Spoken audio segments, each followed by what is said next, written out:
നമസ്കാരം, ജാഗ്രത ന്യൂസിലേക്ക് സ്വാഗതം. കാർഗിൽ യുദ്ധം പ്രധാനമന്ത്രി അടൽ ബിഹാരി വാജ്പേയിയുടെ ജനപ്രീതി വർദ്ധിപ്പിച്ചു.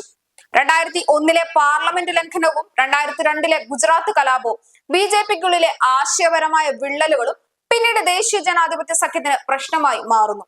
സുസ്ഥിരമായ സാമ്പത്തിക വളർച്ച, വിവരാവകാശ നിയമം, ദേശീയ ഗ്രാമീണ തൊഴിലുറപ്പ് പദ്ധതി, ചരിത്രപരമായ ഇന്ത്യ US സിവിൽ ആണവ ഇടപാട്, മൻമോഹൻ സിംഗിന്റെ നേതൃത്വത്തിലുള്ള സർക്കാർ എന്നിവ 14ാം ലോക്സഭയെ മാറ്റിമറിച്ചു. 15ാം ലോക്സഭ 2009 മുതൽ 2011 വരെയുള്ള കാലഘട്ടം വിദ്യാഭ്യാസ അവകാശ നിയമവും ആന്ധ്രാപ്രദേശിന്റെ പുനഃസംഘടനയും ഉൾപ്പെടെയുള്ള സുപ്രധാന നിയമങ്ങൾ പാസാക്കി കോൺഗ്രസ് നേതൃത്വത്തിലുള്ള UPA അധികാരം നിലനിർത്തി. 16ാം ലോക്സഭാ കാലഘട്ടം 2014 മുതൽ 2019 വരെ അധികാരത്തിലിരിക്കുന്ന കോൺഗ്രസിന്റെ സ്തംഭനാവസ്ഥയും അഴിമതിയെയും വെല്ലുവിളിക്കുന്ന അച്ഛദിൻ വാഗ്ദാനവുമായി മോദി തരംഗത്തിന്റെ ജനപ്രീതിയിൽ BJP അധികാരത്തിൽ കയറുന്നു.